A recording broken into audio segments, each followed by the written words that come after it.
Bonjour les amis, je vous propose ma réflexion et méditation pour le mercredi 10 juin 2026, élaborée spécifiquement à partir des textes liturgiques du jour. Mercredi 10 juin 2026, 10e semaine du temps ordinaire, année A. Première lecture. Le Dieu qui répondra par le feu, c'est lui qui est Dieu. 1 Roi 18, 20 à 39. Psaume 15, 16, 1, 2, 3, AC, 4, 5, 8, 10 à 11. Garde-moi mon Dieu, j'ai fait de toi mon refuge. L'évangile du jour. Je ne suis pas venu abolir, mais accomplir. Matthieu 5, 17 à 19. J'ai intitulé mon partage « Le feu qui descend du ciel et la loi qui mène à son accomplissement ». Nous poursuivons la deuxième semaine du temps ordinaire. Ce mercredi, la liturgie nous confronte à deux manifestations de la puissance de Dieu et à la vérité de sa parole. D'un côté, le prophète Élie au mont Carmel défie les 450 prophètes de Baal. Il leur propose un test. Que le Dieu qui répondra par le feu soit reconnu comme le vrai Dieu. Les prophètes de Baal invoquent leur Dieu toute la journée sans réponse. Ils s'étailladent jusqu'au sang en vain. Élie, après avoir préparé l'autel, fait arroser la victime d'eau, invoque le Seigneur. Alors le feu du Seigneur tomba, il dévora la victime et le bois, les pierres et la poussière, et l'eau qui était dans la rigole. La foule tombe face contre terre et s'écrie: c'est le Seigneur qui est Dieu.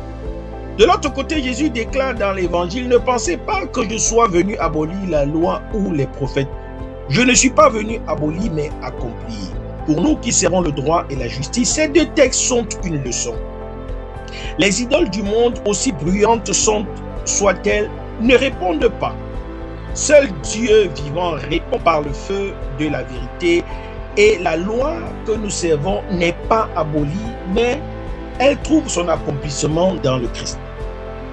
La première lecture tirée du premier livre des rois nous plonge au cœur du combat d'Élie contre le culte de Baal. Le roi Akaj et la reine Jézabel ont introduit l'idolâtrie en Israël. Élie convoque tout Israël au mont Carmel. Il dit au peuple: combien de temps allez-vous danser pour l'un et pour l'autre? Si c'est le Seigneur qui est Dieu, suivez le Seigneur. Si c'est Baal, suivez Baal. Le texte est simple et spectaculaire. Les prophètes de Baal invoquent leur Dieu toute la journée. Ils crient, ils dansent, ils s'étailladent. Rien ne se passe.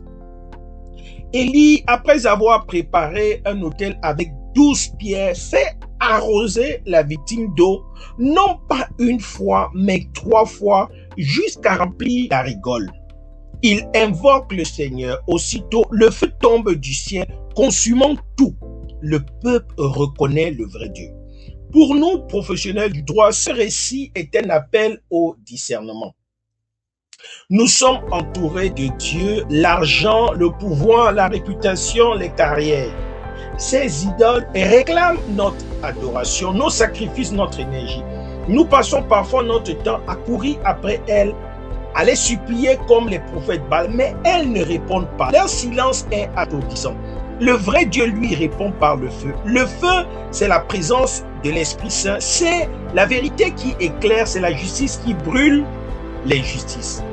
Dans notre travail, nous devons choisir à quel Dieu nous obéissons. Le texte d'Élie est toujours actuel. Si le Seigneur est Dieu, suivez le Seigneur. L'évangile de Matthieu nous donne la clé pour ne pas nous égarer. Jésus déclare: je ne suis pas venu abolir la loi ou les prophètes, mais accomplir. Ne suit pas la loi. Il lui donne un sens plénier.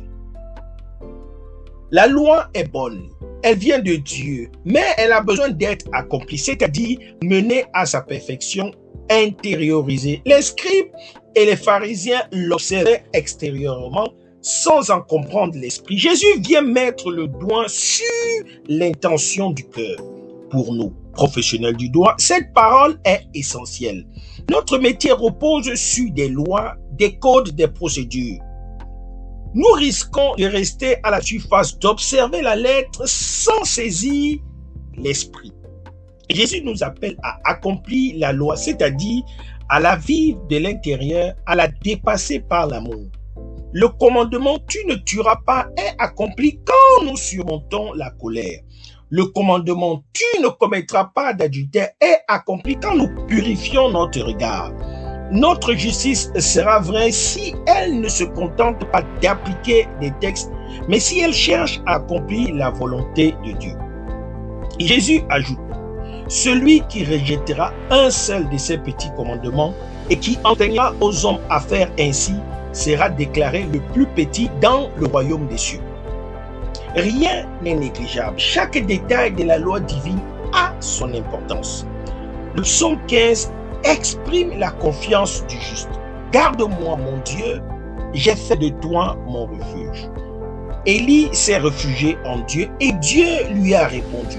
Nous pouvons en faire autant. Puissions-nous, en ce mercredi, ne plus danser devant les idoles muettes. Puissions-nous choisir le Seigneur comme notre Dieu et attendre son feu. Puissions-nous, dans notre pratique du droit, accomplir la loi, non pas la vider de son sens, mais la remplir de l'Esprit du Christ. C'est mon souhait, ma prière pour vous tous et pour moi-même. Merci d'avoir écouté. Bonne journée à tous et à toutes. Je suis la terre du Christ.